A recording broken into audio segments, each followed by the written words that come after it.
I've owned a salon for 9 years. I've trained over 100 stylists and styled thousands of women's hair. I've even started my own hair care line from scratch, and today I'm gonna do something special for you. I'm gonna combine all these years of hair care experience into this one video so that you can get the hair of your dreams. This is about to be a hair care masterclass, and we're starting out with what shampoo should you use? You've probably been at the store looking at this massive wall of shampoos, wondering which one's right for me. You don't really know the answer, so you're looking for hints on the labels like, oh, I have colored highlights. Maybe I should get this. But that's not how any of this works at all. The world of shampoo is divided into two. There are drugstore shampoos that are cheap. You find them at like a Target or a grocery store.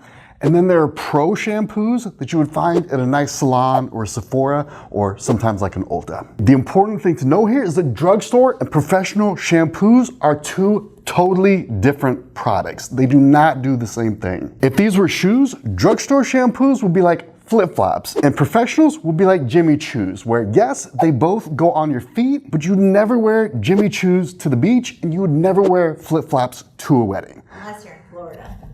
True. So the question is, when is it right to use drugstore and when is it right to use professional shampoo? Drugstore is for beginners who don't have a routine and don't really understand hair yet. What drugstore does is it coats your hair in buildup. Instead of cleaning your hair, it leaves a layer of residue on top of it. But there's a big benefit in this, and that's that the frizz and dryness of your hair is hidden underneath that layer of waxy buildup.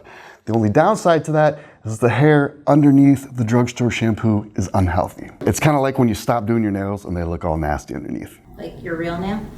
Yeah. This picture is an extreme example, but you can see what the buildup looks like. You see that hair clumping together because the buildup is sticky. The main reason someone will use drugstore shampoo is that they're not a teenager yet. They're still a kid and they don't have a hair care routine. All they have is shampoo and conditioner. They haven't really learned about other products yet. It's totally understandable to use it in that scenario. Professional shampoo, on the other hand, is the adult version. It actually gets your hair clean, so it gets much softer and healthier looking. The downside is you don't have that layer of waxy buildup masking the dryness and frizz of your hair. So it's really common for people when they first switch to professional shampoo to freak out and be like, oh my God, my hair's all dried out. Look at all this frizz.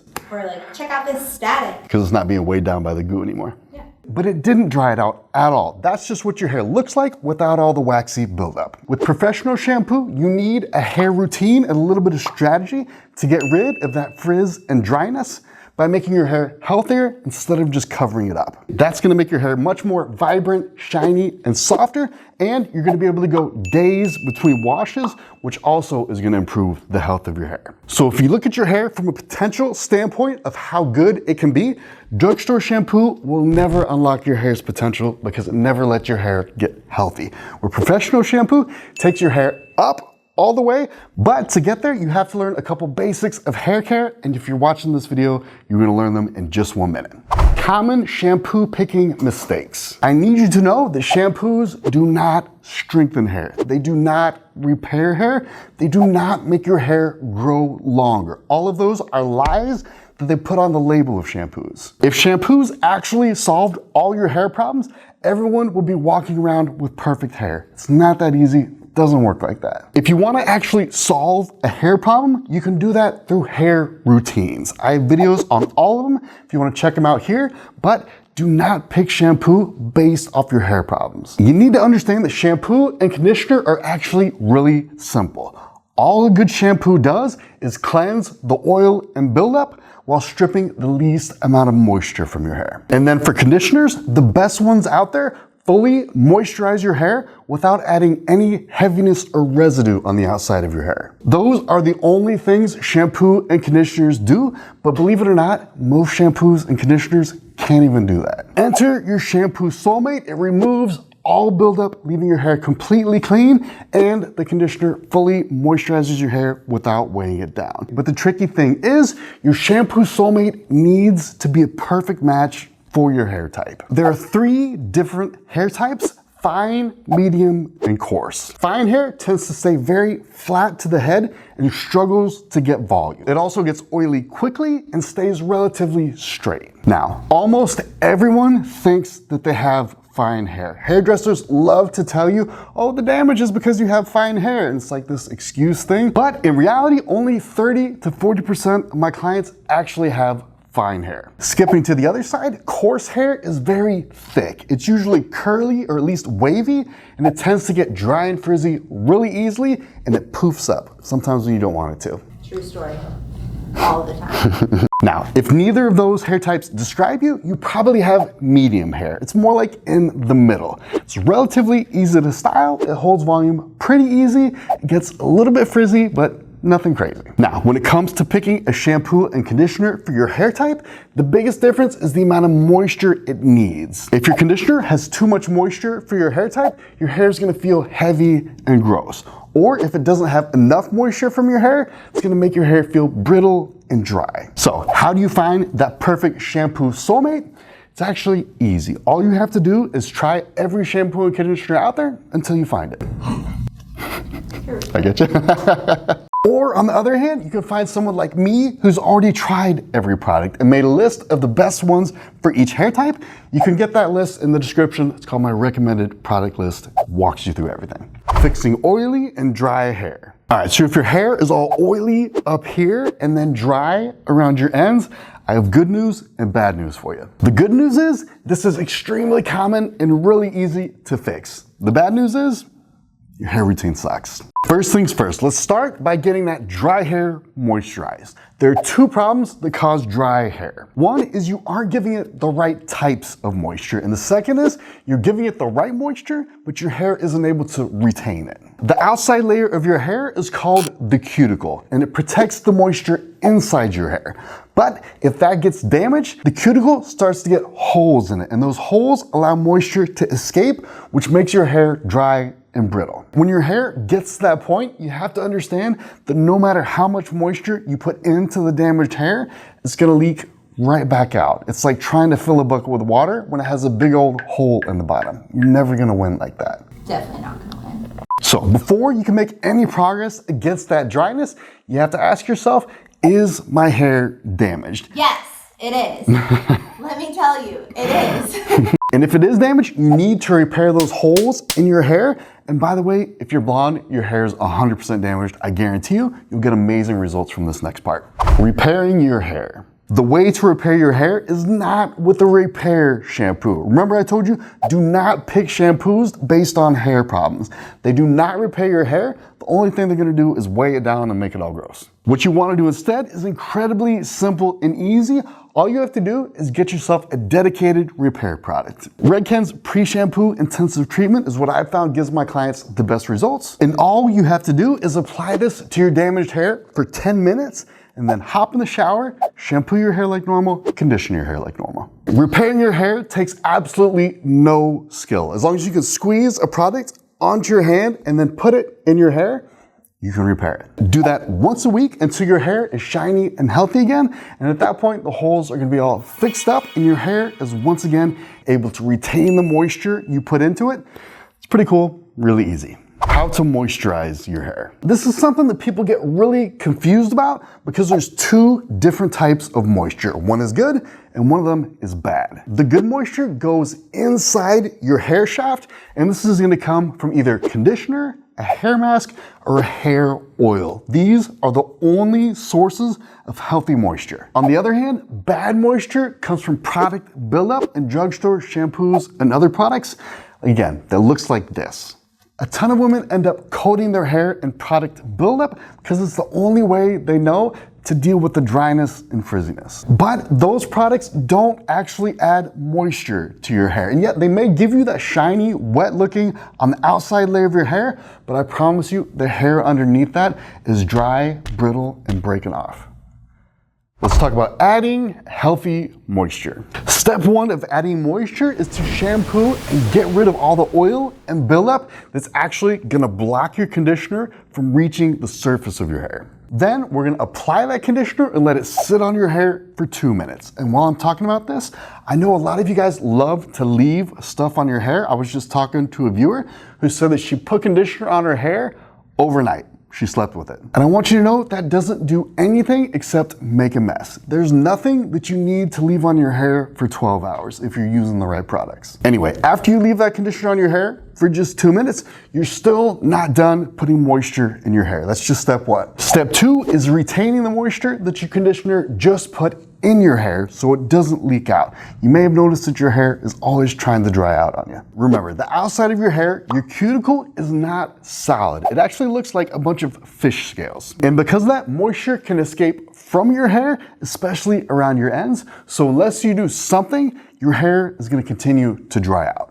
That's something that you need is called leave-in conditioner. It forms an invisible barrier around the outside of your hair shaft that completely prevents moisture from leaking out of your hair. After using conditioner, your hair is still going to look a little bit dry. And a lot of people at this point are like, the shampoo dried my hair out. Like, I don't have enough moisture. I need the buildup again. But I need you to remember that this is what your hair is supposed to look like because we still have one more product we need to add moisture with. That last product is hair oil. And what it's going to do as you put it on your hair is penetrate inside the hair shaft to actually make the hair healthier instead of just coating the outside of the hair, ignoring the inside. So now your hair is completely clean on the outside and fully moisturized on the inside. This is modern hair care and the absolute best way to fix dry hair, but we still have to fix that oily problem. We have it by our roots. How to fix oily roots. There are 2 things that make your hair oily. The first one is cheap products. Now, when it comes to cheap products, they aren't just cheap because they don't work. They're also extremely heavy, which gives them an oily feeling. Leslie showed me an email we got the other day where a nice lady was like, hey, I'm using your weightless shampoo and I'm supposed to be going more days between washes, but I still have to wash every day. Detective Leslie noticed that she had only bought the weightless shampoo and not the conditioner. It turned out that this lady was using a conditioner that had 3 different types of oil and shea butter in it. 6 oils. 6 oils. Not 3. And I don't care how clean you got your hair, if you throw a bunch of cheap grease products like that into your hair, it's going to get really oily really quickly. You're never gonna have healthy hair. The key to modern hair care is using just a few high quality products instead of buying a ton of cheap, crappy products that are gonna ruin your hair. But let's assume that you're smarty pants and you're already using those high quality products and you're still having problems with oil. That means you have to learn shampoo kung fu. Everyone should know how to shampoo like a professional stylist does because it's not complicated. You don't need any skills to do it. You just need to know a couple hair washing secrets. Every mother should teach their daughter this and pass down the gift of healthy hair to the next generation. With their hair genetics. And this is a writer downer or a screenshot, whatever you like, because if you skip any of these steps or do them wrong, there's gonna be a little bit of oil left over in your hair. And that is a massive problem. And not so much because of just the oil, but because of the bacteria that grows in the oil. That dirty hair smell you get before you need to wash isn't from oil. It's from the bacteria that eats the oil. And if you leave even a tiny bit of it in your hair, you have a smelly bacteria colony that's gonna take over your clean hair and make it dirty like you never washed it in the first place. It's kind of like one bad apple ruins the bunch, so let me show you how you get all the oil off of your scalp so it stays clean for days. Rule 1, you cannot plop shampoo all in one spot on your hair. You're never gonna be able to spread it out easily. I'm looking at you. I only plopped conditioner. What you're gonna do instead is apply it individually to each area of your hair, starting with the top back. Also known as the crown. You want to apply literally half your shampoo here. It's like the heart of the jungle and needs the most cleansing. Trust me on this. It's wild back there. Then take half of what's left and do the top of your head, starting a little bit behind your hairline. Then spread what's left over your palms and run them over the sides of your head right behind the hairline. You don't need to put any shampoo directly on the nape of your neck because the hair isn't that thick there. You can just bring some down and get it like that. Rule number 2 of shampoo kung fu is do not lather your shampoo in your hands. The whole goal of putting shampoo on your head is to get it all the way down on your scalp so it can dissolve the oil that's there. But if you're lathering it up in your hands, turning it into bubbles, it's almost impossible to get those bubbles down to your scalp. Most of those bubbles are gonna sit on top of your hair while that oily bacteria buffet is laughing at it from below. But your hands are gonna be super clean. I'll have clean hands, yeah. So remember, keep your shampoo liquid when you're applying it and force it down all the way down into the oil below your hair before you start scrubbing it. Rule number 3 is get up in there. You should scrub your hair almost like you're angry. Oil is thick and it doesn't dissolve with water. It's almost like peanut butter on a spoon, except it's all up in your hair. That means there's absolutely no way swirling your palms on the top of your hair is gonna break up or lift any of that oil. You need to use your fingertips to really press into it and physically break up that layer of oil so your shampoo soulmate can get in there and lift it. It's a workout. It's not easy. It is not easy. I mean, there's a reason why people have upper extremity surgery come to us to get their hair washed. Rule 4, always wash twice. You are not getting that peanut butter out of there in just one wash. There's always gonna be a little bit hiding here or there. And if you don't do that second wash to get back in there and get it, remember, that bacteria colony is gonna start expanding and ruining all of your clean hair right after you wash it. 5th and final rule, do not apply shampoo to your mids and ends. They don't produce any oil. Only your scalp produces oil, so that's where the shampoo goes. When I say that, a lot of people are like, but Chris, how do I get my mids and ends clean? And honestly, you don't really need to. If you're using good products, water will rinse all the products right off your mids and ends. But if you really want to get them, all you have to do is take a little bit of suds from up here, from the top of your head, and then bring them down, start working it into your mids and ends. That's all they need. Never apply shampoo directly to your mids and ends. Now, you may have noticed nowhere in this video at all do we have any hair oiling. And there's a very good reason for that. It does not belong in shampoo kung fu. Yes, the reason is hair oiling sucks and it's stupid and it makes your hair worse. But you'll never know why until you understand your hair's natural moisture cycle. You'll hear me say the best predictor of hair health is how often you wash. And the reason I say that is because of this moisture cycle. Every time you wash your hair with shampoo, there's 2 different types of oil that get cleansed. The first is excess oil, and that's the oil that smells bad and makes your hair oily and dirty. You want to remove that, that's a good thing. The second type is natural, healthy oil that's inside your hair to keep it moisturized. We really don't want to remove any of that healthy oil, but every time we wash and get rid of the nasty stuff, a little bit does go away. So the strategy here is to replace that oil that your shampoo stripped from your hair, and the way we do that is with hair oil. We wash our hair, do our whole hair routine, and then the very last thing that we do is we put oil in our hair, which is absorbed to the core of the hair shaft, restoring the moisture from the inside out. But we don't stop there. We reapply that hair oil every morning to keep replenishing more moisture. Now, if you go a long time between washes, let's say 4 days, you have 4 days of hair oil to replenish your hair's natural moisture. But let's say you wash every day or every other day, you have a very short moisture cycle, meaning your hair only has 1 or 2 days to absorb the oil and recover its moisture. And that is why it's so important to extend your wash cycle as long as you can. This way is 100 times better than letting your hair stay dry all the time and then dumping a ton of oil on it right before you wash. It's really already too late by that point. Now, some people are kind of new to hair and they're like, I didn't even know that I was supposed to be using hair oil. But yes, this is one of the 3 mandatory products all hair needs, and it's not just for the look, even though it does make your hair look amazing and shiny. There's a much deeper reason, which is that it gives you better, healthier hair. And one quick note, cheap hair oils do not work at all. They don't get absorbed by your hair. So if you're gonna watch this and then go buy these popular brands of oil, please do not do it. You're literally better off buying nothing. Those brands are gonna sit on top of your hair, making it look greasy. They can't moisturize your hair because they can't get inside it. The only thing they're gonna do is maybe get your shirt wet when your hair touches it. It's just gross. Modern hair care is not about buying cheap products and using a lot. It's about buying very high quality body products and only using a little.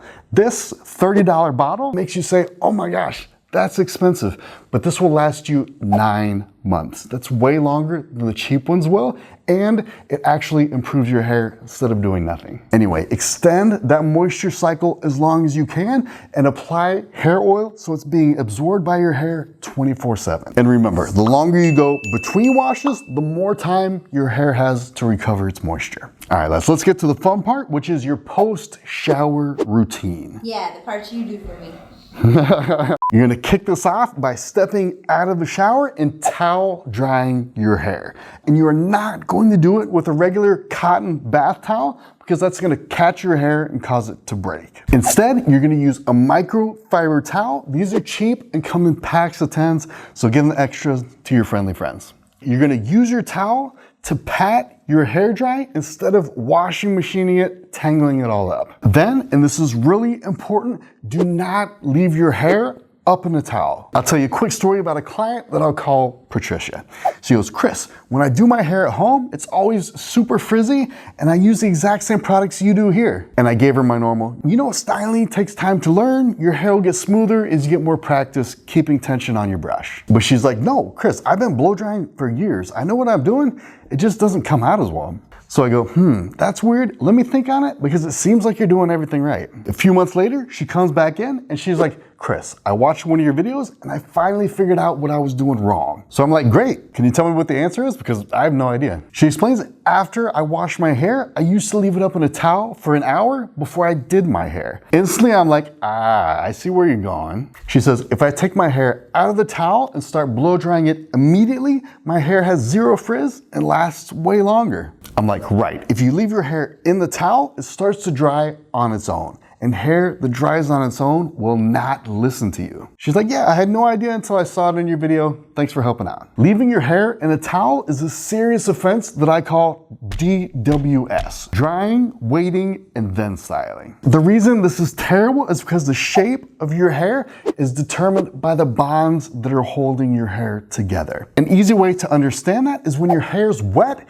it's much straighter. And the reason is because water breaks the bonds within your hair that shape it, making it straight. But as your hair dries and the water leaves it, those bonds start to reform and lock your hair into whatever shape that it dried in. That means if you leave your hair to dry up in a towel, the bonds are gonna reform in whatever weird position your hair is when it's up in that towel, giving you towel hair. Instead, you wanna control the shape that your hair dries in. And the way you do that is by using a blow dryer. You wanna pull your wet hair straight, and then you wanna come in with your hot blow dryer to dry their hair and lock in that straight shape. That way, the bonds in your hair reform in a sleek, straight shape that's nice and shiny, instead of towel hair. And by the way, the curlier or frizzier your hair is, the less time you have to actually start drying your hair. So let's hurry up and go over the products you'll need before you style. Yeah, hurry up before my hair dries. Choosing products for your hair. Everyone thinks that their hair is super special. Like, Chris, I need the best products for brown hair that got cut 17 and a half days ago and is actually 12.68 inches long. Oh, and keep in mind that I watch Gilmore Girls and I don't eat cabbage. And yeah, on one hand, your hair is special, but it's not super special to the point of like cabbage or not. Right now, everything in the world of hair products is backwards. The major hair care brands don't innovate anymore. Instead, every product they make comes from a focus group. If you don't know what a focus group is, it means the company executives give random people money and a Cinnabon to come in and get asked about which hair care products they would buy. I mean, I'd probably do it for a Cinnabon. That's how they get you. Cinnabons are delicious. I get you.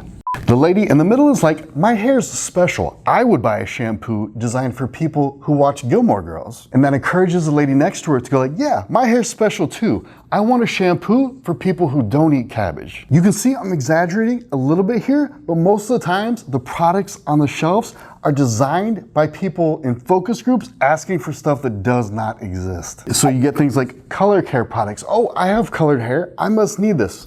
You don't at all. Oh, I have frizz. I must need this frizz reducing product. No, none of it works like that at all. And these endless categories make it impossible for you to figure out which products you actually need unless you have a recommended product list. Creating your healthy hair routine. What's a healthy hair routine, you ask? Its job is to replace all those categories of products by just making your hair genuinely healthy so you don't need them. But there are two important conditions your healthy hair routine needs to satisfy.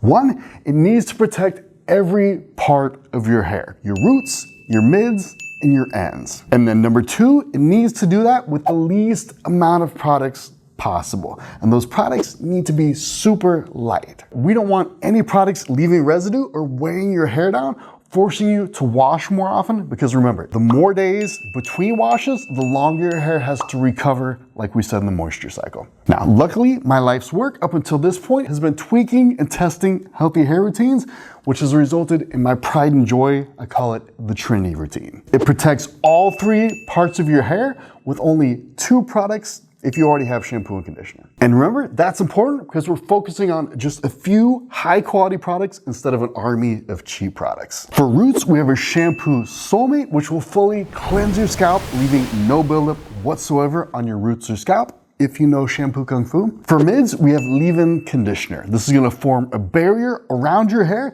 that prevents all moisture from escaping. If you aren't using this, you hate your hair and you want it to be dry. And for ends, we need something a little bit stronger, which is hair oil. Remember, a good one will be slowly absorbed by your hair throughout the day, restoring moisture to the inside core of your hair, which is where you actually need it. Now, I'm kind of rushing through this without spending too much time on it because we already talked about these products, but I want you to know this is your step one. Get you the 3 Trinity routine products and your hair will begin to transform.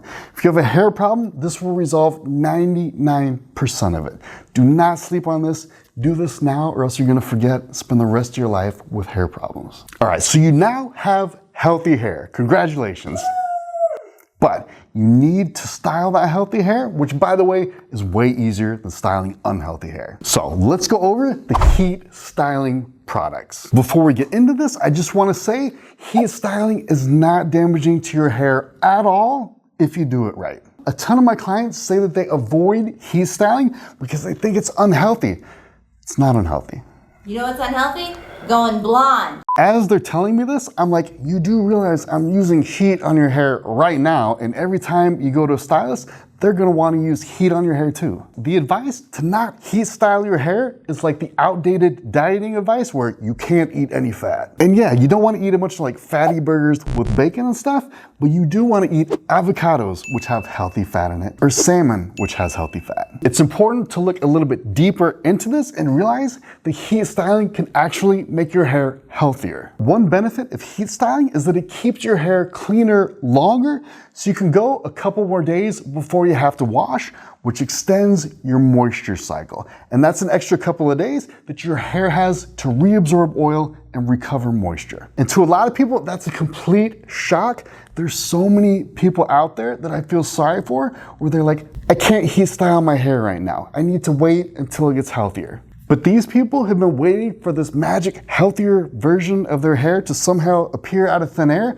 but it never does. So stop waiting, get your Trinity routine so that your hair gets healthier while heat styling. All you have to do is follow the heat rules. Rule 1, do not heat style your hair unless you already have a healthy hair routine in place like the Trinity routine.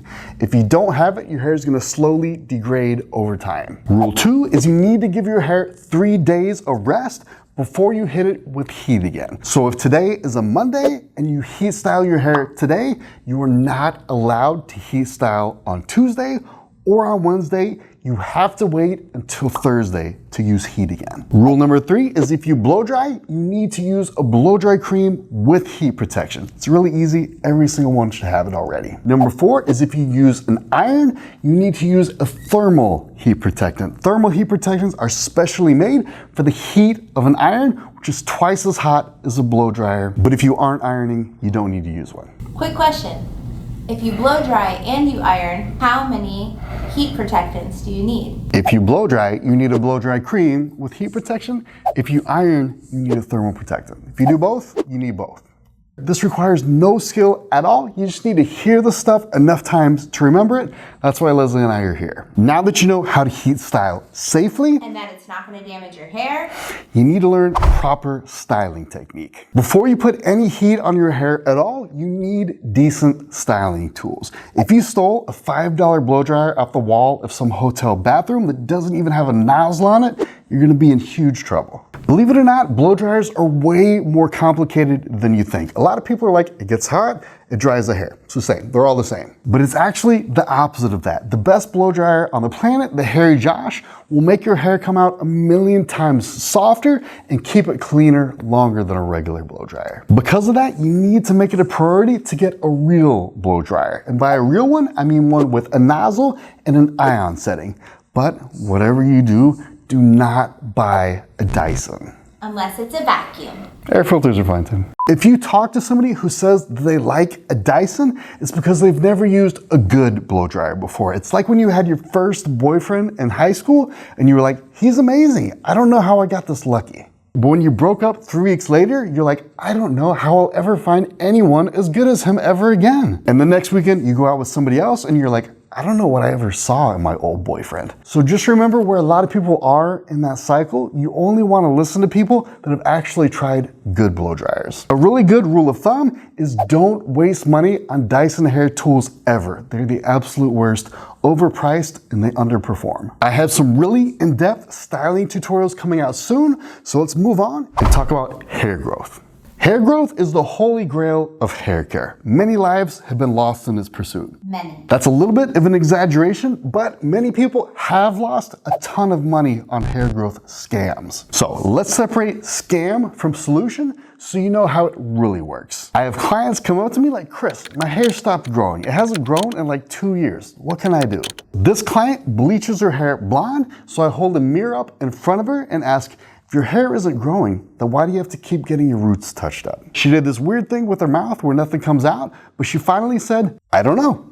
If it's growing, then why isn't it getting longer? So I had to explain to her that the reason it doesn't seem like it's growing is her hair is damaged and the end turns to dust. Basically, her hair was too weak to grow any longer. So when she would do normal stuff like brushing her hair or washing it, the very ends would break off. When your hair doesn't seem like it's growing, that's almost always the case. The solution for fixing that is to get your hair really nice and strong, because the stronger your hair is, the longer it'll grow before it gets weak and breaks off at the end. The way to make it stronger is again with a hair routine. A bad hair routine will only support short hair, but a great hair routine will support strong, healthy, long hair. So if you're having this problem, all you have to do is upgrade your routine to the Trini routine. It's the best out there, and you'll notice that all of a sudden you'll start getting length. And I just want to mention one more thing that I said to my client. I told her going blonde is the most damaging thing you can possibly do to your hair.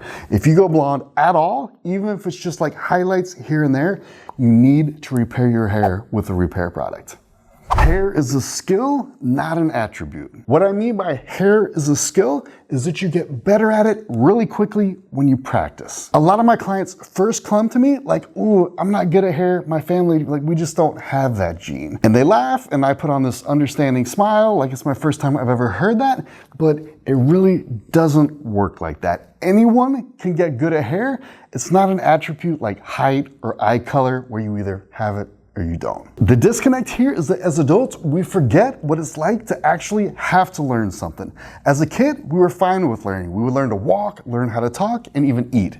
I can talk and eat really well. Walking, not so much. Not good. But as adults, something changes where we're like, I'm gonna try to blow dry my hair once, and if it doesn't come out exactly as good as my professional stylist does it, I'm gonna quit and tell people I'm just not good at hair. And of course, just like the first time you tried to ride a bike, it didn't go perfectly. But if you gave yourself a little bit of grace and committed to trying it 10 times, I guarantee you, you'd be really impressed with yourself on the 10th try. And you know I'm telling the truth here because I have no reason to be telling you this. I have a salon. It'd be much easier for me to tell you like, nope, there's no way you can learn hair. You have to come in here, pay money to get your hair done. But it's just not true. You can learn this really quickly. You just need to make sure that you aren't using low quality products that don't match your hair type, or a crappy blow dryer, or let your hair sit and dry in a weird towel shape. Because if you do those things, of course it's gonna come out terribly. But trust me when I say, it's not that you don't have the talent for hair. It's when you tried to do this in the past,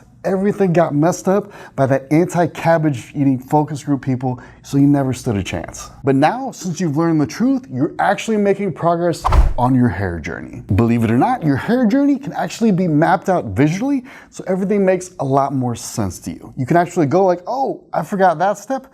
No wonder I'm stuck right now, and you can get unstuck. But the thing is, if you get any of these steps wrong, especially number 2, everything gets thrown off, so you really need to pay attention. Step 1 on your hair journey is finding your hair type. And literally more than half my clients thought that they were actually the wrong hair type, and they were shocked when I told them what it actually was. They're convinced they were that hair type. They all think they're fine. All of them think they're fine, every time.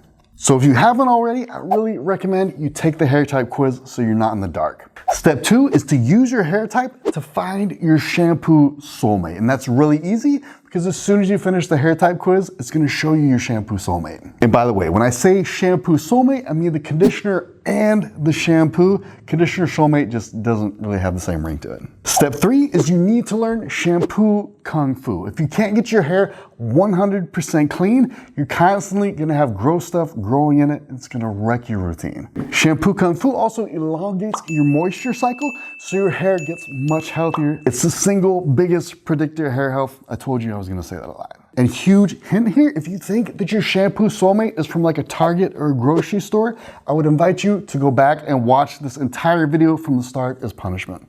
Yeah, unless somebody is in a Target parking lot selling quality products. Hustling out of the back of their car. Actually buying products from Target is punishment enough. Step 4 is the Trinity Healthy Hair Routine. This is gonna give you the healthiest hair of your life. It is impossible to get to this step without having super healthy hair. That's why it's awesome. And remember, if you already have your shampoo soulmate, this is just 2 additional products. Couldn't get any easier. There's no excuse for getting at least this far on your hair journey. And remember, just following the instructions and not getting the right product is not going to get you to the same result at all. Not the same. Not the same. Step 5, follow the heat rules. Heat styling will bring your hair to life and take it to another level of health, but you need to learn the heat rules. Again, remember to wait 3 days before heat styling and use proper heat protection. Step 6 is learning proper styling technique. Give yourself at least 10 times to practice, and I promise you, by the end of that, you will be happier than Leslie when she gets some cookies.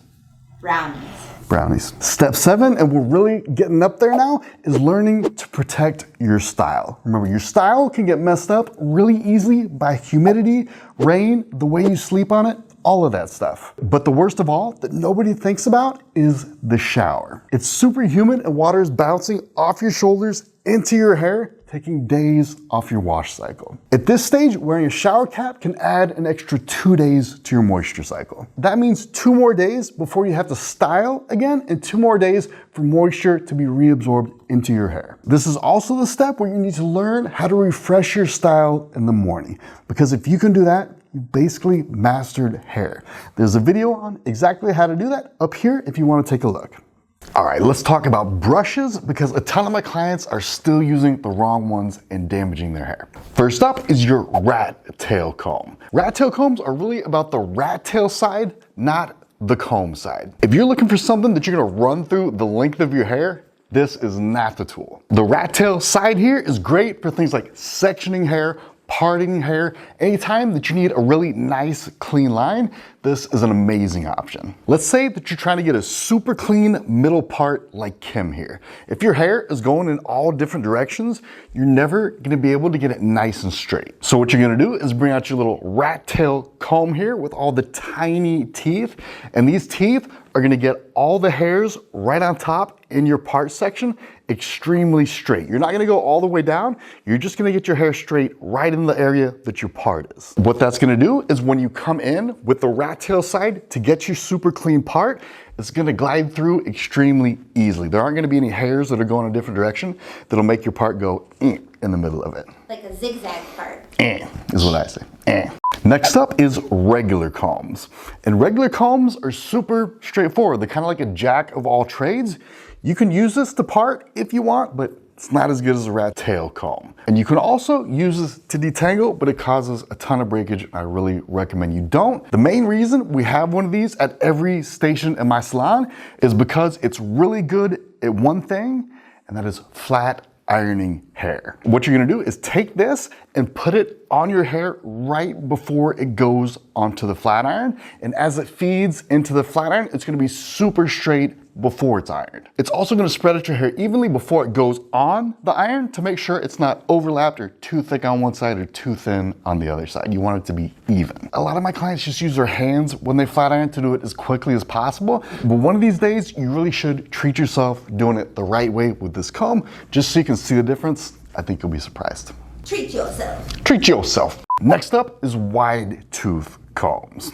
Wide tooth combs, pretty cool, but people tend to use them for totally the wrong reasons. Really, what these are best for is loosening up curls or waves. You'll see a lot of stylists use it after they've already put the curls in there. And here's something I've noticed that's gotten really popular over just the past couple of years, even with stylists. I'll be training a new stylist at the salon, and a lot of the time they'll reach for one of these combs and start to detangle hair with it. And what happens is it gets caught in the hair and takes forever. You should never be using a wide tooth comb to detangle unless you have like really thin hair that doesn't even knot. Instead, what I do is I take that wide tooth comb away from them and I give them a detangling brush. But what kind of brush is the best detangling brush?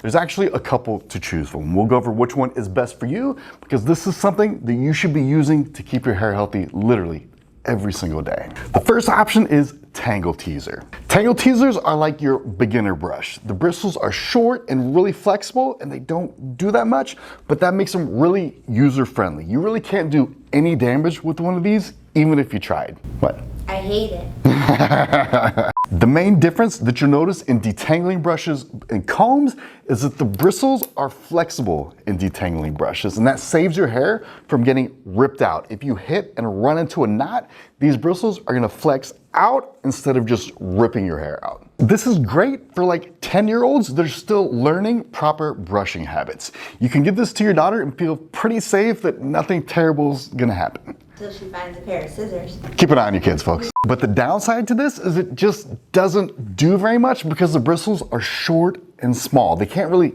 get in there very well to detangle your hair, so it just takes a really long time to do anything. Now, if you have really thin hair, this can still work for you, but 99% of people out there are gonna wanna upgrade and learn how to use a wet brush. Now, if you've detangled your entire life with a comb and it's your first time using one of these guys, it is gonna be a lot of fun. I know brushes look scary, but he's fine. It has large talons. And you see it screeching down into your hair. I don't think so. There's a reason you will never see a stylist with a Tangle Teaser, and by the way, if you do, run away as fast as you can, because this is your main brush for almost everything. It's detangling in the morning on dry hair or detangling wet hair after the shower. It's also great for spreading product evenly throughout your hair, which is why I always recommend detangling after you apply your products, not before, because you're just gonna have to do it over again. Now, you would expect these things to be kind of expensive because they're an upgrade, but honestly, they're cheap. You can usually get them for $10, and it doesn't even have to be the wet brush or a certain brand. Any of the knockoffs work just as well. And by the way, if you've seen something similar to this, but a rectangle, it's called a paddle brush, and it's basically the exact same thing. We're not skipping paddle brushes. This is just a paddle brush that's an oval instead of a rectangle. The only thing about these is, like most things in life, you need to know how to use them. There's a strategy. So when you use one, you aren't just gonna chuck it in your hair and like mash it all around. A lot of people do this like circular motion when they first try it and they're like, I don't like it, it doesn't work for me. So rule number one with this guy is the brush only goes down. It never goes up your hair. If you do this type of thing, it's gonna get stuck and it's gonna be a mess. Rule number two is you wanna start at the bottom, the ends of your hair, and then slowly work your way up. It's important to remember that the only way to get a tangle completely out of your hair is to brush it through those ends. So if you do the opposite and start at the top, those tangles are gonna go down and get stuck on the next knot. And you're just gonna keep bringing more tangles down on top of other tangles, so you have this whole patch that you just can't get out easily. And that is why we start at the bottom. You get the tangles out one by one. It sounds like it might actually be slower, but I promise you it's way faster because you never get stuck and you make a lot of quick progress. And this is a tip for anybody who has really tangly hair. You don't have to put the entire brush in your hair. You can kind of angle it and just put in a little bit at a time to get the surface level tangles. Then you can start to put it all the way in there and go harder. The only downside to a wet brush is you will need to get a new one about every 6 months. As you use it, a bristle will fall out, another one will get bent, things like that just happen over time, but they're really cheap. Just get a new one every 6 or so months. Keep an eye on how many bristles you're missing and then get a new one when you need to. So that is your main brush that you're gonna be using more than anything, but believe it or not, there's actually a brush that's even better than a wet brush for detangling, and it is called Mason Pearson. This is the single best detangling brush on the planet, but at the same time, you should never buy it. You may have noticed I kept this thing in the box, and that's because it's $240. It's actually $275 now. Inflation, hello inflation, $275. Apologies. It's ridiculously expensive, especially for something that tends to bend and break and just wear down over time. Or if you're like me, you just lose stuff. They have this whole story where they say like it's handmade, it's this, it's that, and a British whatever, but they're just telling you that to justify the $240 for a brush. They could easily make this thing for much cheaper if they wanted to, so you're not really getting the value. In terms of what it does, it's basically the same as the wet brush, but just a little bit better. It detangles slightly faster because it has more bristles and it feels smoother in your hair. Again, it's just because it's got more bristles. If it makes it smoother, then I should have it, my precious. Faster, not smoother. But in the end, your hair is gonna look exactly the same. It's just like 10% faster than a wet brush and it feels better, so there's really no way I could ever, in good conscience, tell you to pay $200 for small convenience. But honestly, I will say these are a very good quality brush. They're built to last. I know people that have had them for decades, 10, 20 years. You can pass them down to your family if you want to, if you don't lose it. Anyway, if you see a Mason Pearson brush at like a garage sale for really cheap, absolutely go for it. But if you live in the real world, $270 is a lot of money. A wet brush is gonna be the smartest way for you to go forward when it comes to detangling. Let's move on to styling brushes now, starting with the teasing brush. This little guy is meant to help you get more volume in your hair. Teasing, or some people like to call it backcombing, is when you fluff your hair up underneath it to create this like pillowing effect where the hair gets more volume. When I say that, most people have no idea what that actually means because it's really just a nice way of saying you're gonna use this to turn your hair into such a rat's nest underneath that it creates as like a cushion for the rest of your hair to lay on top of. Now, honestly, I'm not a huge fan of these because it can get a little messy. And keep in mind, you're intentionally creating knots and tangles when you use this. So you don't want to get too crazy. This should be like an absolute last resort. It also takes a lot of skill to create the rat's nest and then hide it. So you need to check from all angles and know exactly what you're doing. So this is definitely not a beginner brush, and you aren't going to be running your hands through your hair after you created a bunch of knots on it. Personally, I prefer to get my volume from blow drying. So let's get into boar bristle round brushes. Boar bristle brushes have always fascinated me because at one time, every single one of these hairs was on an actual boar. The warthog. Oh. The point of these types of brushes is that the boar bristle is supposed to rub against your hair and make it even shinier. Of course, everybody wants shinier hair. I do. Now, I actually specialize in coarse hair because I learned from Dominican Stylist, and coarse hair is the hardest hair to get shiny. And a lot of people actually are taught to go for one of these boar bristle brushes when you're doing coarse hair. But that's not actually how it works. And trust me when I tell you, these do not actually make hair that shiny. It's just some myth that's been passed down from generation to generation. What you really want to get shiny hair is a ceramic round brush. When it comes to round brushes, the best are always going to be ceramic. And keep in mind, these are only used when you're blow drying your hair. These are not for detangling. They get stuck in your hair really easy if you're not paying attention. A lot of people wonder why you need a round brush when you're blow drying instead of like a paddle brush or a wet brush or something like that. The answer is that the straighter you pull your hair when you're blow drying it, the shinier and healthier it's going to look. So you need something you can wrap around and pull with tension. And paddle brushes just can't keep that type of tension. If you ever see somebody blow drying with a paddle brush, don't trust anything they say. And not necessarily because they're liars, but because they have perfect hair and anything will work when they blow dry. They could blow dry with a fork, and just most people don't live in that world where they have perfect hair. Ariel lives in that world. Another big difference between boar bristle and ceramic brushes is that the ceramic part actually heats up. So as you wrap your hair around it and run it down your hair, it's almost like a flat iron that dries it faster and gets it smoother. It's actually really cool. The only thing is you don't want to be like me. The first day I ever used one, it was probably the most embarrassing hair moment of my entire life. Yeah, there's probably more. I was training on this blonde lady that I asked to come in and be my hair model, but her hair was actually really tangly. The person that was training me was right next to me watching, but somehow in like the span of 2 seconds, I got this thing super tangled in the back of her hair. Can't take our eyes off of you in 2 seconds. Anyway, trainer took the brush right out of my hand, always a bad thing, and it even took her a while to get the brush untangled from all the hair.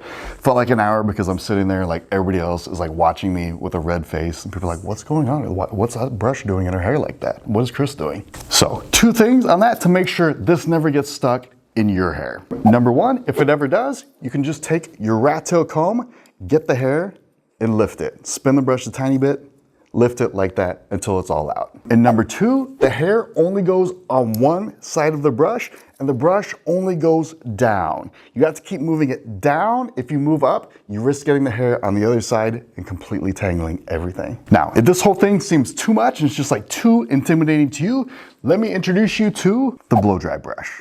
If you haven't taken the time to learn how to do the brush and blow dryer separate, it's kind of like pat your head, rub your belly, not easy to do 2 different things at the same time. We rubbed both, actually. Messed it up. These things make blow drying so much easier. Honestly, the world is a better place because of these things. The only downside is you do need to watch out for damage, because if you don't know a few basics, you'll completely fry your hair. You know what else makes the world a better place? Blow dry bars. There's a big hint in the name of these brushes, and it's their blow dryer brushes. They are for drying hair. So if you use them on hair that is already dry, you risk doing a lot of damage. The reason for that is when your hair has water in it, the heat energy goes towards evaporating the steam and it goes away. But when the heat goes onto dry hair, it has nowhere to go. It just keeps making the hair hotter and hotter and hotter. Because of that, you have to make sure that as soon as the section of hair is dry, you move on to the next section instead of continuing to add more heat and torching your hair. You also have to use a blow dry product that has heat protection, and any blow dry product will already have that built in.